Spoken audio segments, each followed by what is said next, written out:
us now, Tennessee Congresswoman Marsha Blackburn. Thank you very much. I understand you have placed your vote. How did you vote?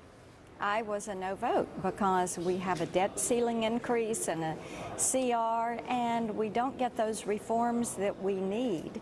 And I felt like the Harvey and Irma relief, all of these packages should stand alone and not be coupled or have a debt ceiling put on them or a CR put on them. So I would have preferred to see these as standalone votes. And of course, the House yesterday voted for, and I voted for the initial hurricane relief package, which is what we should be doing. We put it up by itself on the board and call the vote. Congressman Mark Walker wrote in a letter, and I'm going to read it. While some have advocated for a clean debt limit increase, this would simply increase the borrowing authority of the government while irresponsibly ignoring the urgency of reforms. Why do you believe that President Trump made this deal in the first place? You know, I think he felt like he was clearing the decks so that he could move on to tax reform and health care and infrastructure and broadband. And I appreciate why he did it and understand his frustration. I've got the copy of the letter that we as Republican Steering Committee, and you referenced Chairman Walker, sent over to the Speaker because we have a list of reforms we want to see.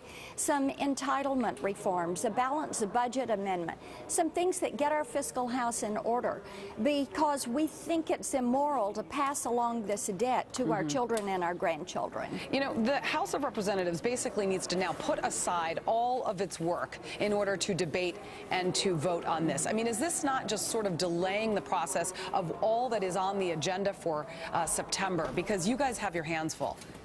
Well, first of all, we should have stayed here in August and done our work. Yes. And secondly, we do have this, but we've known this debt ceiling was coming since May, and some of us have been trying to push forward with getting this addressed in a timely manner so it wouldn't be a last-minute action. But that's why we're finding ourselves here in September, and everything is being bundled together, and it's being deemed we must pass this. Let's separate these issues. Let's do our work in a timely manner. And then let's get on with tax reform, health care reform, and the things the American people want to see. And that's what the president would like to see, too. He tweeted, in fact, today that about an hour ago, Republicans must start the tax reform tax cut legislation ASAP. Don't wait until the end of September. Needed now more than ever. Hurry. So he's trying to tell everyone to hurry up. Is that something that can be sped through, and will it get done by the October 1st deadline? Well, actually, Chairman Brady has been working on tax reform for months. This is something that has been in process for a period of time. So we want to make certain that it is addressed and we bring it forward. We need to pass our budget, get our reconciliation number, and then get tax reform across the finish line before the end of the year. All right, Congresswoman Blackburn, thank you very much for taking time. Thank I know you. it's a busy day for all of you there. Yes, thank you. Thanks. 20 past the hour.